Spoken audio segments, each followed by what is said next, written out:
Hi, I'm Kristen Anderson. My pronouns are she, her, and I am the area manager here at Bear Creek, and I am here to talk to you about books again.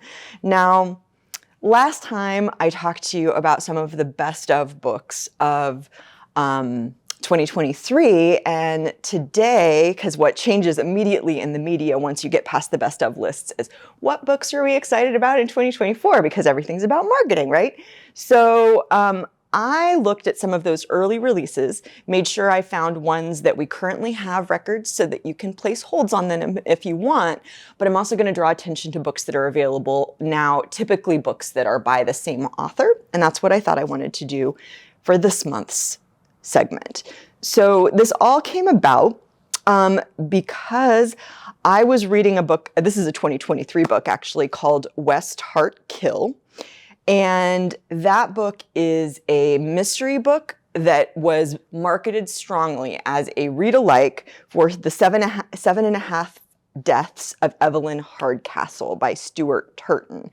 And I was thinking about how really well whoever came up with that read-alike pairing did, because the books themselves are not super similar, but they both have this really kind of meta approach to deconstructing how a mystery goes together.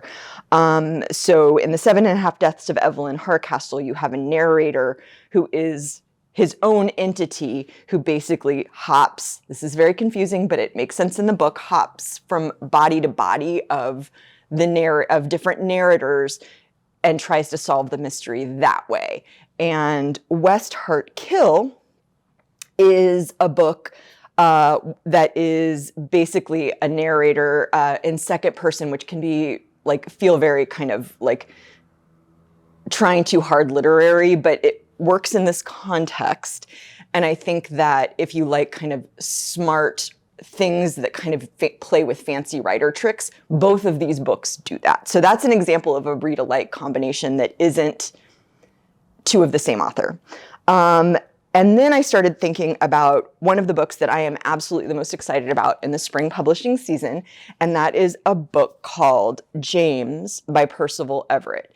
Now, Percival Everett has been around for a long time, but he's writing kind of literary fiction in small presses, but you started seeing him more on awards lists with Trees, which came out a couple of years ago.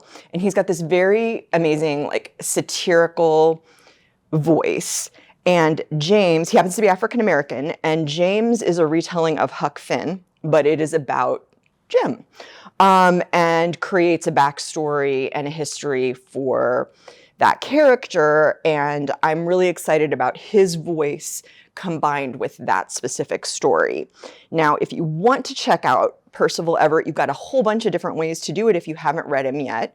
One of the most interesting ones to do right now is there's a book called Erasure that he wrote back in 2002. But it currently is something that you might be seeing as a movie, but the movie itself is out and called American Fiction, but it's based on that book. So it's a book that came out 20 years ago, but also you can draw lines from it to some recent titles that are worth checking out. Hell of a Book, which won the National Book Award in 2021, I believe, and also Yellowface, which we talked about last month by R.F. Kuang. So those all have, Erasure, Yellowface, and Hell of a Book are all interesting looks at the BIPOC experience in the publishing industry. So now you're seeing all of these different things I'm talking about that are more writerly. But I'm now going to move on to other books that are coming out in 2024. So one of the ones that I've heard the most from other people is Wandering Stars by Tommy Orange, which is also one that I'm super excited about as well. It is a sequel to There There. And There There is a mosaic novel, came out a few years ago, set in the Bay Area over kind of a recent period, but it does have references to things like the Alcatraz occupation and things like that. And culminated at a pretty kind of there was an event at a powwow that I don't want to spoil if you haven't read There, but it's all these different viewpoints, and the moment that all of those viewpoints come together is at this powwow. And Wandering Stars is going to carry that story out from the events of the powwow.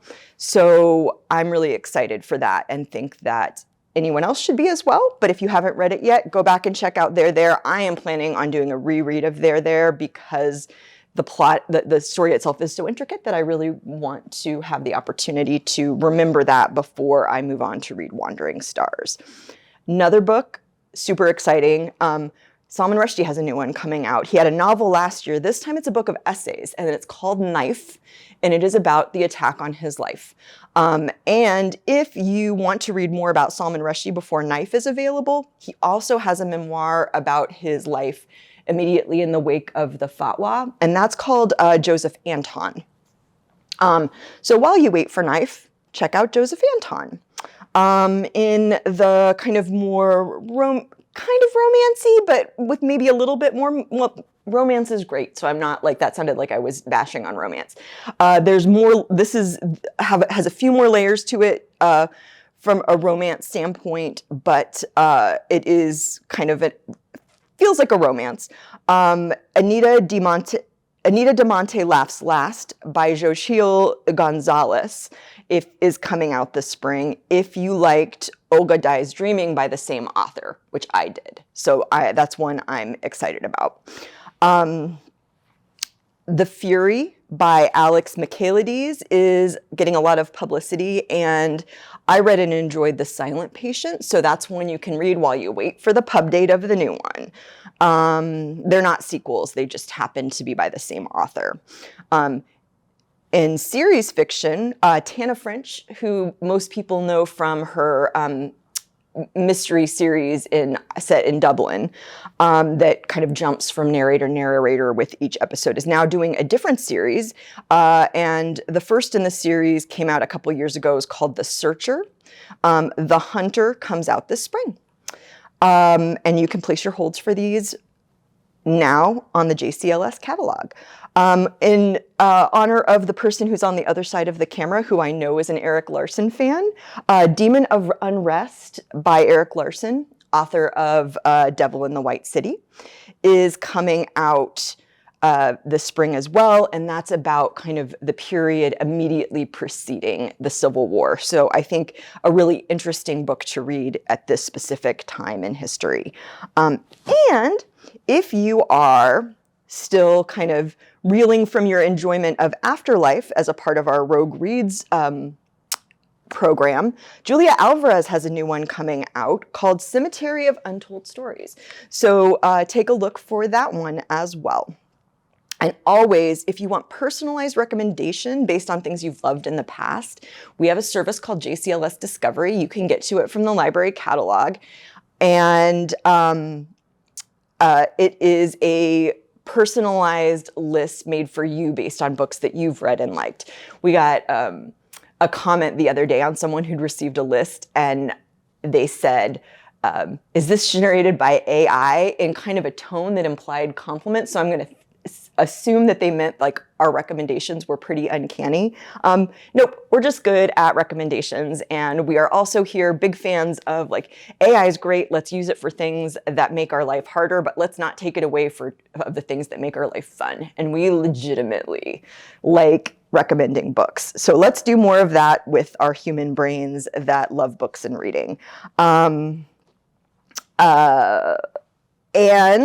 I think that was everything I wanted to cover, but I do want to say that next month I'm going to come back and do the Youth Media Awards. So we'll be shifting into children's fiction and nonfiction, but also the Alex Awards, which is an adult list with teen appeal.